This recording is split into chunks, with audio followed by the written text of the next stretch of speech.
പൂരന്നു ഞാൻ നിന്നെ സ്തുതിച്ചിടും.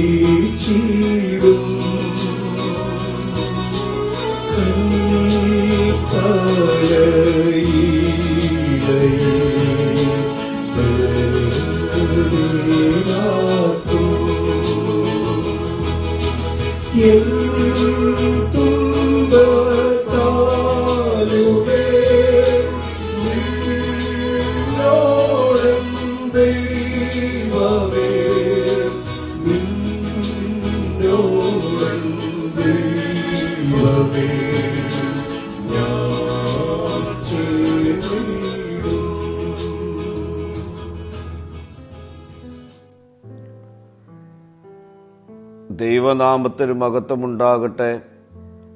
ഇന്നത്തെ പ്രഭാത ധ്യാനത്തിനായി 46 സങ്കീർത്തനം 5 വാക്യം.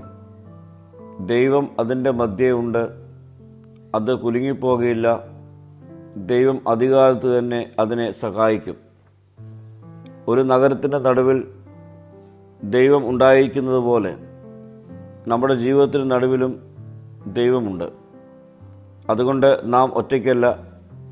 പോരാട്ടങ്ങളുടെ നടുവിൽ ദൈവം നമ്മോട് കൂടെ നടക്കുന്നു. ദൈവം നമ്മോട് കൂടെയുള്ളപ്പോൾ നാം ഭയപ്പെടേണ്ട കാര്യമില്ല. ജീവിതം തകർന്നു പോകുന്നുവെന്ന് തോന്നിയാലും, ചുറ്റുപാടുകൾ പ്രതിസന്ധികൾ ഉയർത്തുമ്പോഴും ദൈവത്തിൽ ഉറച്ചിരിക്കുന്നവർ തളരുകയില്ല. കാറ്റും കോളും അടിച്ചിട്ടും പാറമേൽ പണിത വീട് തകർന്നു പോകാത്തതുപോലെ നമ്മുടെ വിശ്വാസം ദൈവത്തിലാണെങ്കിൽ നാം വീഴുകയില്ല. പ്രിയരെ, നമ്മുടെ രാത്രികൾ ഇരുണ്ടിരിക്കാം, ജീവിതം കണ്ണുനീർ നിറഞ്ഞതാകാം, ദിനംപ്രതി വേദന നിറഞ്ഞ അനുഭവങ്ങളിലൂടെയാകാം കടന്നു പോകുന്നത്. എന്നാൽ ഒരു പുലർച്ച നമ്മുടെ മുൻപിലുണ്ട്. നിന്റെ ബുദ്ധിമുട്ടുകൾ സ്ഥിരമല്ല. ഒരു നാൾ ദൈവത്തിൻ്റെ പ്രവൃത്തി നിനക്ക് കാണുവാൻ കഴിയും.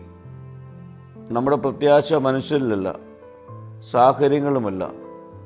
ഇന്നും നമുക്ക് വേണ്ടി നിരന്തരം പിതാവിൻ്റെ സന്നിധിയിൽ പക്ഷപാതം ചെയ്യുന്ന പുത്രനിലാണ്. അവൻ്റെ സാന്നിധ്യം നിരന്തരം നമ്മുടെ ഇടയിലുണ്ടെന്നുള്ള വിശ്വാസത്തിൽ പ്രതിസന്ധികളെ ധൈര്യത്തോടെ നമുക്ക് അഭിമുഖീകരിക്കാം. പ്രാർത്ഥിക്കാം. കർത്താവേ, ഞങ്ങളുടെ ഭയം മാറ്റി വിശ്വാസം നൽകി ഇരുളിൻ്റെ അവസ്ഥയിൽ നിന്ന് പുലർച്ചയുടെ അനുഭവത്തിലേക്ക് ഞങ്ങളെ രൂപപ്പെടുത്തണമേ. മഹത്വം നീ എടുക്കണം. യേശുവിൻ്റെ നാമത്തിൽ തന്നെ. ആമീൻ.